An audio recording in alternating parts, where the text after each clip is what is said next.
ఖచ్చితంగా బైబిల్లో సైన్స్ ఉంది. ఇందాక మనం మాట్లాడుకున్నట్లుగా ఆదాము భూమిలో నుంచి తీయబడ్డాడు. ఈ యొక్క భూమి మీద నీటి శాతము 70, ల్యాండ్ అంటే భూమి శాతము 30. మానవుని యొక్క శరీరాన్ని విభజిస్తే 70% ఆఫ్ వాటర్, 30% ఆఫ్ మ్యాటర్ అంటాం. అంటే ఫ్లష్ అంతా కూడా 30% ఉంటుంది, 70% వాటర్ ఉంటుంది. అంటే బైబిల్లో సైన్స్ ఉంది. బైబిల్లో మానవుడు ఆ యొక్క మట్టిలోని తీయబడ్డాడు అనడానికి ఇది ఒక గొప్ప ఉదాహరణ. కానీ ఇదే బైబిల్ని అడ్డం పెట్టుకొని వాస్తవంగా మీరు ఇందాక చెప్పినట్టు ఇంటలెక్చువల్ డిస్కషన్, ఇంటలెక్చువల్ డిబేట్ల కంటే కూడా దీన్ని అడ్డం పెట్టుకొని మత ఘర్షణలకు దారితీసే విధంగా చాలామంది చాలా రకాలుగా ప్రయత్నాలు చేస్తున్నారు.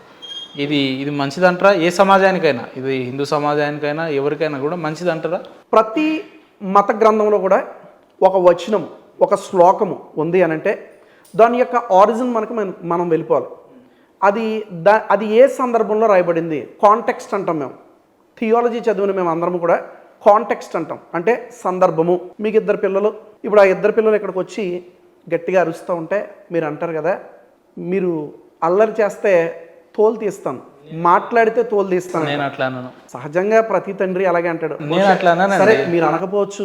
ఏదైనా ఒక తల్లి, ఏదైనా ఒక తండ్రి ఒక సీరియస్ డిస్కషన్ జరుగుతున్నప్పుడు ఆ పిల్లల్ని వారు అంటారు, మాట్లాడావంటే నిన్ను కొడతాను అని అంటారు. ఇప్పుడు అదే పాప స్కూల్కి వెళ్ళిన తర్వాత టీచర్ అడుగుతుంది, a+b² చెప్పు అని అడుగుతుంది.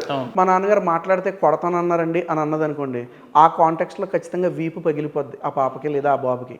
ఎందుకనంటే కాంటెక్స్ట్ అనేది చాలా ముఖ్యం. ఇక్కడున్న కాంటెక్స్ట్ అక్కడ ఆపాదించడానికి కుదరదు.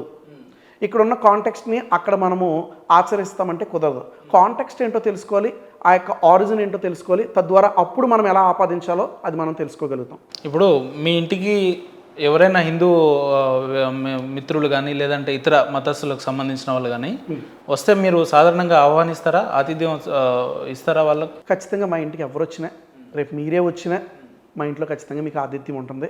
మీకు ఏది నచ్చితే అది పెట్టడానికి నేను సిద్ధం. మీరు అలా హిందూ మిత్రుల ఇంటికి వెళ్ళగలుగుతారా? వాళ్ళు స్వీకరించిన ఆతిథ్యం స్వీకరిస్తారా? ఖచ్చితంగా నేను హిందూ మిత్రుల దగ్గరికి వెళ్తాను. ఇన్ఫ్యాక్ట్ వెరీ రీసెంట్గా నా ఫ్రెండ్ పెళ్లి జరిగితే అది ఒక హిందూ పెళ్లి, అక్కడికి వెళ్ళాను, నేను అక్కడ భోంచేశారు. అవును. ఓకే. ఇప్పుడు మీరు క్రిస్మస్, డిసెంబర్లో క్రిస్మస్ చేసుకుంటారు, కేక్స్ అని అవన్నీ ఇస్తారు, ఇన్వైట్ చేస్తారు, మెనీ ఆఫ్ ద ఫ్రెండ్స్ వస్తారు. సో మీరు ఇచ్చే కేక్స్ ఇతర మతస్థులు తిన్నప్పుడు ఇతర మతస్థుల దగ్గర విగ్రహాల దగ్గర ప్రసాద రూపంలో పెట్టిన పదార్థాలని తినడానికి ఎందుకు సంకోచిస్తారు క్రిస్టియన్స్ అని అంటే? దీనికి ఇవ్వాల్సినటువంటి క్లారిటీ, మొదటిగా తిను పదార్థం వేరు, విగ్రహార్పితమైన ప్రసాదం వేరు. తిను పదార్థము మీరు ఏది పెట్టినా నేను తినడానికి సిద్ధమే. ఏది పెట్టినానంటే అది నా యొక్క బౌండరీస్కి సరైనదైతే ఖచ్చితంగా తిను పదార్థం ఏదైనా నేను తింటాను. ఏదైనా ఒక చేదు తెచ్చి నన్ను తినమంటే నేను తినలేనేమో, కానీ ఒక స్వీట్ తెచ్చి తినమంటే నేను ఖచ్చితంగా తినగలుగుతాను. తిను పదార్థం ఏదైనా తినడానికి నేను సిద్ధమే. కానీ విగ్రహార్పితమైనది బైబిల్ చాలా ఖచ్చితంగా ఖండిస్తూ ఉంది. విగ్రహానికి అర్పించింది ఏది కూడా మీరు తినొద్దని బైబిల్లో స్పష్టంగా. విగ్రహాలకు అర్పించింది ఏది తినరు మీరు? విగ్రహానికి ఇచ్చింది ఏది కూడా, విగ్రహాలకు అర్పించింది ఏది తినరు, ఏది కూడా తినకూడదు. రైట్. మాకు ఊర్లో నాకు ఒక 7-8 ఎకరాల వ్యవసాయం ఉంది. వరేస్తాం మేము. ఆ వరి కోసే ముందు మా అమ్మ నాన్న ఇద్దరు కలిసి ఇంత మోతాదులో మొదటగా వరి కట్ చేసి అక్కడ ఎల్లమ్మ దగ్గర పెడతాం, లేదంటే పోచమ్మ దగ్గర పెడతాం. అంటే దాని అర్థం ఏంటి? మేము వరి కోసే ముందు కొంతవరకు దేవుళ్లకు అర్పితం చేసినట్టే కదా. మరి ఆ లెక్కను చూస్తే మరి మీరు ఆ వరి నుంచి వచ్చిన ధాన్యాన్ని అంతా మీరు తినొద్దు కదా రైస్ రూపంలో, ఎందుకు తింటున్నారు అంటే? మీరు ఇంకొకటి, ఇందాక ఒక ఉదాహరణ, నేను పెళ్ళికి వెళ్ళినా, మా మిత్రుని పెళ్ళికి వెళ్ళినా, నేను భోజనం చేసిన అన్నారు. ఏ హైందవ సోదరుడు పెళ్లి చేసుకున్నా కూడా మొదటగా వారి పెళ్లిలో దేవుళ్ళకు అర్పించిన ఏటపోతలేక వస్తారు, పొట్టెళ్ళైనా ఏదైనా కూడా. అంటే అందులో కూడా మీరు మరి దేవునికి అర్పించినట్టే కదా, అవి ఎట్లా తిన్నారు మరి? బ్రదర్, మీరు అనేక క్వశ్చన్స్ వేశారు, ఒక్కొక్కటిగా నేను జవాబు చెప్పాలని ఆశపడుతున్నాను. నెంబర్ 1, తిను పదార్థం వేరు, ప్రసాదం వేరు. ప్రసాదం అనేది విగ్రహానికి అర్పించినటువంటిది. ఈ యొక్క ప్రసాదం గురించి బైబిల్ ఏం చెప్తుందంటే, తిను పదార్థం ప్రసాదం వేరు వేరు కదా, రెండు ఒకటే. తిను పదార్థం వేరు, ప్రసాదం వేరు. ఖచ్చితంగా ఏ తిను పదార్థము ప్రసాదం కాలేదు, ఏ ప్రసాదము కూడా సాధారణమైన తిను పదార్థం కాలేదు. చెప్పండి. ఇప్పుడు బైబిల్ అలాగే హిందూ ధర్మశాస్త్రాలు ఏమని చెప్తా ఉన్నాయని అంటే కనుక, ప్రసాదము అనేది విగ్రహారాధనలో ఒక భాగము. ఈ యొక్క ప్రసాదము తినడం ద్వారా నేను అంటే ఎవరైతే ఇతర మతస్థులో లేకపోతే ఎవరైతే హిందూ సహోదరులే ఉన్నారో ఆ ప్రసాదం తినేటువంటి వ్యక్తి విగ్రహారాధనలో డైరెక్ట్గా వెళ్ళి ఆయన పూజ చేసి ఆ యొక్క పళ్ళెం పట్టుకుని పూజ చేయక్కర్లే. ఓకే. ఎప్పుడైతే ఈ ప్రసాదం తిన్నాడో ఆ యొక్క విగ్రహారాధనలో ఇతడు పాలిభాగస్తుడు, లేదా ఆ యొక్క విగ్రహారాధనతో ఇతను ఏకీభవించినట్టు. ప్రసాదం ఎందుకు తింటారు హిందువులు అనేది చాలా ప్రాముఖ్యం. ఆరిజిన్లోకి మనం వెళ్ళిపోదాం. ప్రసాదము హిందువులు తినడానికి గల కారణము ఆరాధన అనంతరం తింటారు, ఆరాధనకు ముందు తింటారు. కారణం ఏంటో తెలుసా బ్రదర్? ఈ యొక్క ప్రసాదము ద్వారా నాకు ఆశీర్వాదం కలుగుతుందని అందులో ఉన్నటువంటి నమ్మకం. నెంబర్ 2, ప్రాముఖ్యంగా మీరు ఇక్కడ జాగ్రత్తగా వినాలి. ప్రసాదం తినే ప్రతి వ్యక్తి యొక్క విశ్వాసం ఏంటో తెలుసా? ఈ ప్రసాదము నాకు రక్షణ ఇస్తుంది అని వారు నమ్ముతున్నారు. ఈ యొక్క మాట నేను చెప్తుంది కాదు, భగవద్గీతలో శ్రీకృష్ణుడే డైరెక్ట్గా ఆయన కోట్ చేస్తూ ఉన్నాడు. 3వ అధ్యాయము 13వ శ్లోకంలో భగవద్గీతలో రాయబడింది, ఎవరైతే ఒక వ్యక్తి విగ్రహానికి అర్పించింది అతను తింటాడో అతను దేవుని యందు విశ్వాసం ఉంచుతున్నాడు కనుక అతని యొక్క పాపాలు తొలగించబడతాయి, అతను రక్షించబడతాడనేది హైందవుల యొక్క విశ్వాసం. చాలామందికి ప్రసాదం ఎందుకు తింటారో తెలియదు, వారు తినేస్తారు. వారి యొక్క విశ్వాసం ఏంటంటే 1 ఆశీర్వదించబడతాం, 2 రక్షణ కలుగుతుంది. బైబిల్ ఏమని చెప్తా ఉందంటే కనుక నా ద్వారా తప్ప మీరు ఏ రీతిగా కూడా రక్షణ పొందరు. అంటే ఒక క్రైస్తవుడు ప్రసాదం తినడం ద్వారా, ఒక క్రైస్తవుడు ప్రసాదం అంగీకరించడం ద్వారా ఈ దేవుడు మాత్రమే కాదు ఆ దేవుడు కూడా ఉన్నాడు, ఈ దేవుడు మాత్రమే రక్షించడం కాదు ఆ దేవుడు కూడా రక్షిస్తాడు, ఈ దేవుడు మాత్రమే ఆశీర్వదించడం కాదు ఆ దేవుడు కూడా ఆశీర్వదిస్తాడని ఆ యొక్క క్రైస్తవుడు, ఆ యొక్క ముస్లిం లేదా ఆ ప్రసాదము తినేటువంటి వ్యక్తి అతడు అంగీకరించినట్టే. గనుక ప్రసాదము తినడానికి చాలామంది క్రైస్తవులు ఎందుకు అంగీకరించారంటే కేవలము యేసుక్రీస్తు మాత్రమే రక్షకుడని మేము నమ్ముతాం, అది మా విశ్వాసము. ప్రసాదము తినము అని చాలామంది చాలా ఖండితంగా కొంచెం హర్ట్ అయ్యే విధంగా చెప్తూ ఉంటారు. అలా చెప్పాల్సిన అవసరం లేదు. చాలామంది నన్ను కూడా ప్రసాదం తినమని అడిగినప్పుడు బ్రదర్ నేను తినలేనండి, ఐఎమ్ సారీ అని నేను చాలా చక్కగా దాన్ని తిరస్కరిస్తాను. ఎందుకు అని అంటే నా బైబిల్ చెప్తుంది బ్రదర్ తినొద్దని. ఇంత ఎక్స్ప్లెనేషన్ ఈరోజు స్టూడియోలో ఇవ్వడానికి గల కారణము మా క్రైస్తవ సహోదరులు తెలుసుకోవాలి, నా హిందూ సహోదరులు తెలుసుకోవాలి. ప్రసాదం ఎందుకు తింటున్నారో చాలామంది హిందువులకి తెలియదు. బహుశా ఇప్పుడు వింటున్న మీకు కూడా కొంతవరకు క్లారిటీ ఉండొచ్చు, కొంతవరకు లేకపోవచ్చు. సో ప్రసాదం తినకపోవడానికి గల ప్రాముఖ్యమైన కారణము ఇదే. అంటే ప్రసాదంలో ఏముంటుందని, అంటే ఇప్పుడు నేను ప్రసాదంలో నేను లేను, లేదంటే దేవుడు నేను ఒక్కడిని అని చెప్పి యేసుక్రీస్తు చెప్తారని చెప్తున్నాను. అంటే ఇతర మతస్థులు లేదంటే ఇతర సోదరులు చేసిన ప్రసాదం తింటే మీకు వచ్చే ఇబ్బంది ఏందంటున్నా. అందుకే ప్రభు వాక్యము ఏమంటుందంటే కనుక ప్రతిదీ మీరు ఏం ఫాలో అయినా ప్రభు వాక్యంతో ఫాలో అవుతారా? ఖచ్చితంగా ప్రభు వాక్యంతో. ఖచ్చితంగా. మరి ఆ లెక్కను చూసుకుంటే బైబిల్ని నమ్మే వ్యక్తులంతా కూడా తప్పుదోవ పట్టాల్సినంత అవసరం లేదు కదా. మరి ఈరోజు ఆ పరిస్థితి లేదే. మనందరం కూడా పాప స్వభావం కలిగిన వారు. ఇది ఒక మత గ్రంథం చెప్పట్లేదు, ప్రతి మత గ్రంథం కూడా చెప్తా, ప్రతి దాంట్లో ఉంటుంది. దేవుని వాక్యం అంటా ఉంది బైబిల్లో, నీతిమంతుడు లేడు ఒక్కడును లేడు. అంటే ఒక్కరు కూడా నీతిమంతులు లేరు, ప్రతి ఒక్కరు కూడా పాపాత్ములే. యజ్ఞవల్క్య స్మృతిలో యజ్ఞవల్కుడు అనే ఒక ఆయన యజ్ఞవల్క్య స్మృతి రాశాడు. అందులో ఆయన అంటాడు కదా, మనుస్మృతిలో కూడా ఈ మాట ఉంటుంది, యదాహ్నాత్ కురితే పాపం తదాహ్నాత్ ప్రతిమృత్యుతే. యదాహ్నాత్ కురితే పాపం అంటే మానవుడిగా పుట్టిన ప్రతి ఒక్కడు కూడా పాపము చేయాలి, చేస్తావు కాదు, మానవుడిగా పుట్టిన ప్రతి ఒక్కడు కూడా పాపం చేయాలి. తదాహ్నాత్ ప్రతి మృత్యుతే అంటే పాపము చేసిన ప్రతి ఒక్కడికి కూడా మృత్యువు తథ్యము. అందుకే దేవుడే తన రక్షకుడిగా దిగి వచ్చి మనందరినీ కూడా రక్షించాడు. కనుక మనందరం కూడా పాపాత్ములమే, ఇందులో ఎలాంటి సందేహం లేదు. ఒక ఆయన గురించి అందుకే నేను జ్ఞాపకం చేశాను, మీరు పాపాత్ములను బైబిల్ అంటుంది అంటున్నాడు. పాపాత్ములను బైబిలే కాదు, ఖురాన్ చెప్తా ఉంది, బైబిల్ చెప్తా ఉంది, హిందూ మత గ్రంథాలు చెప్తున్నాయి. ఖురాన్ అంటది కదా, every son of Adam sins. Muhammad ప్రవక్త పదే పదే ఈ కొటేషన్ ఇస్తాడు. ఆదాము నుంచి వచ్చిన ప్రతి ఒక్కడు కూడా పాపము చేసి తీరుతాడు. ఏంటి అంటే కనుక పాపము మన యొక్క స్వాస్థ్యం, సిన్ ఈజ్ అవర్ ఇన్హెరిటెన్స్. కనుక ప్రతి ఒక్కరు కూడా పాపం చేయాలి. మరి పాపం నుంచి ఎవరు విడిపిస్తారంటే ఆ ఒక్కడే ఉన్న దేవుడు రావాలి, ఆ ఒక్కడే ఉన్న దేవుడు ప్రాణం పెట్టాలి, బలియాగముగా ఆయన చనిపోతే తప్ప ఏమాత్రం కూడా ఎవరికి పాప పరిహారము కలగదు.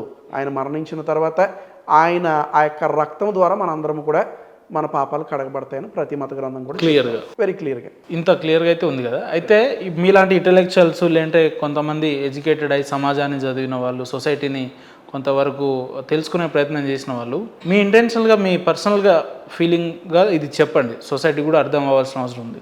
ఇన్నేళ్లుగా దశాబ్దాల కాలం నుంచి ఎన్నో ఏళ్ళుగా మన పూర్వీకులు వారి వారి నమ్మకాలని, వారి వారి స్వభావాలని దేవుళ్ళ పైన నమ్మకం ఉంచుకుంటూ వస్తున్నారు. కానీ ఇప్పుడు ఎందుకు మత ఘర్షణలు ఎక్కువ అవుతున్నాయి, మత ఘర్షణలకి ప్రేరేపితం ఎక్కువైతుంది, అని అంటే ఏం చెప్తారు? గతంలో లేకుండే ఇలాంటి పరిస్థితులు, ఇలాంటి ఘర్షణమైన వాతావరణాలు లేకుండే. కానీ ఇప్పుడు ఈ రకంగా రాను రాను ఏమైపోతుందని అంటే అతను క్రిస్టియన్ అని అంటే ఏదో అంటరాని వాడు అన్నట్టు, లేదంటే వీడు హిందూ అని అంటే వీడేదో సొసైటీలో తిరగొద్దు అనేటట్టు ఈ రకంగా ఎందుకు పోర్ట్రేట్ అవుతుంది? దీనికి సొల్యూషన్ ఏదైతే బాగుంటుంది? అప్పటికి ఇప్పటికీ ఉన్నటువంటి తేడా, అప్పట్లో సోషల్ మీడియా లేదు, ఇప్పుడు సోషల్ మీడియా ఉంది. అవును. అప్పటికి ఇప్పటికీ ఉన్న తేడా, అప్పట్లో ఫోన్పే గూగుల్ పేస్ లేవు, ఇప్పుడు ఫోన్పే గూగుల్ పేస్ వచ్చినాయి.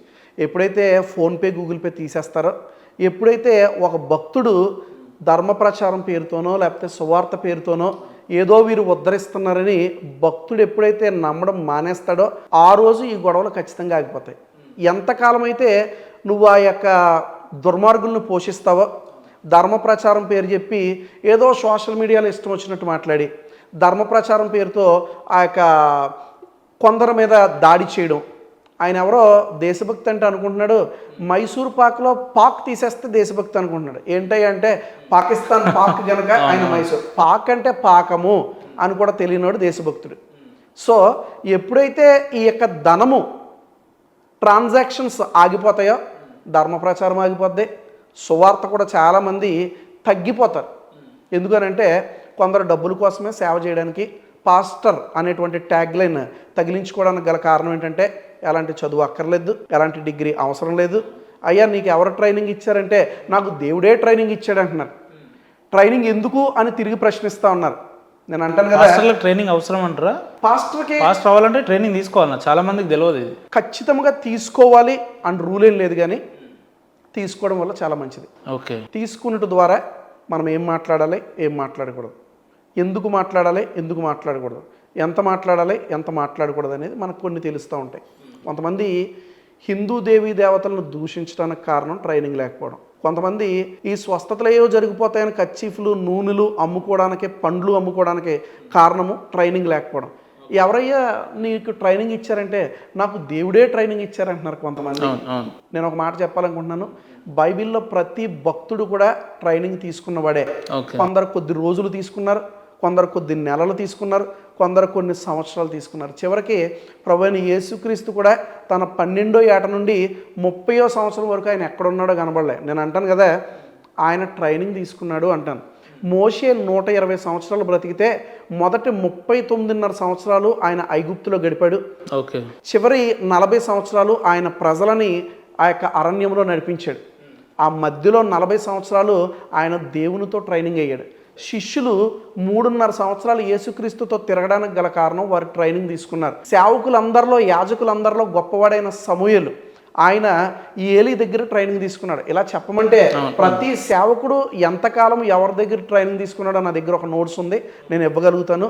ప్రతి ఒక్కరు కూడా బైబిల్లో కొన్ని రోజులు, కొన్ని నెలలో, కొన్ని సంవత్సరాలు వారు ట్రైనింగ్ అయిన తర్వాతే దేవుని యొక్క పరిచర్లోకి వచ్చారు. అందుకే ఆ రోజు సేవకులు కష్టాలు వచ్చినా, శ్రమలు వచ్చినా, ఎన్ని బాధలు కలిగినా, అన్నమున్నా లేకపోయినా, రాజులు చంపుతానన్నా బెదిరించినా వారు పరిచర్య ఆపలే.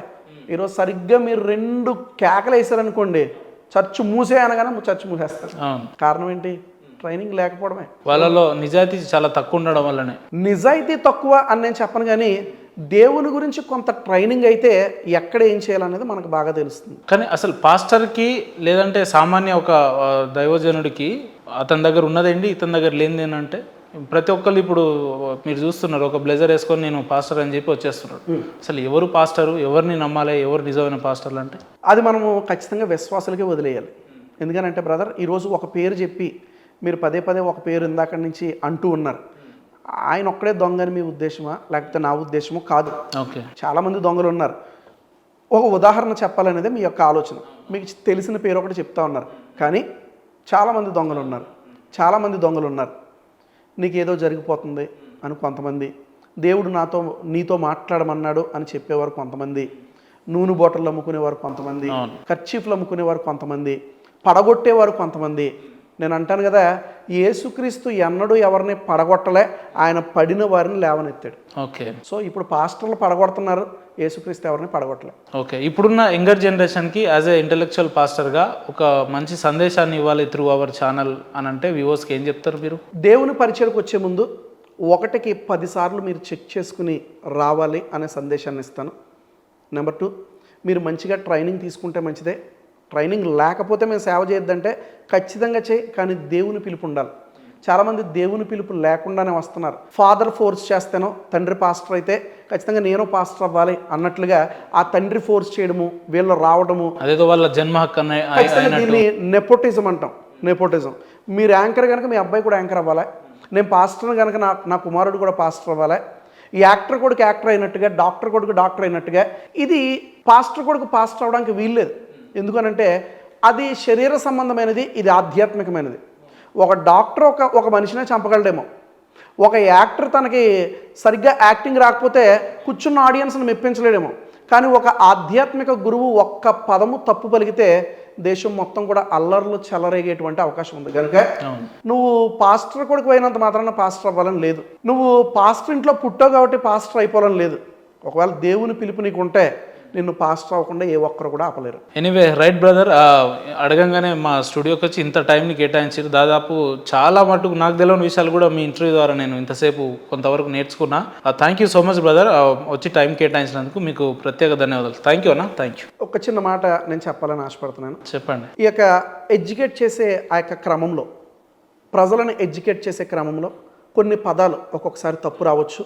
అంటే ప్రజల యొక్క ఒపీనియన్, నా ఒపీనియన్గా నేను చెప్తా ఉన్నాను కనుక, సో కొన్ని పదాలు ఒకవేళ తప్పుగా అనిపించి ఉంటే హిందూ సహోదరులు నేను అడుగుతున్నాను, బ్రదర్, సనాతన ధర్మం మీద మా పోరాటం కాదు, రైట్, ఇస్లాం మీద మా పోరాటం కాదు, క్రైస్తవుల మీద మా పోరాటం కాదు. మా పోరాటము మేల్కొల్పుటే మా యొక్క పోరాటం. ప్రతి ఒక్కరిని కూడా మేల్కొల్పాలి. రాషనలిస్టులు ఉన్నారు, ఎథిస్టులు ఉన్నారు, సేవకులు ఉన్నారు, మనందరం కూడా మేల్కొల్పాలి. కనుక ఒకవేళ ఏదైనా పదం కొంచెం అటు ఇటుగా అనిపిస్తే దయచేసి నన్ను మన్నించండి. మరిన్ని విషయాల్ని మీతో పంచుకోవాలని నేను ఆశపడుతున్నాను. థ్యాంక్ యూ అన్న, థ్యాంక్ యూ సో మచ్.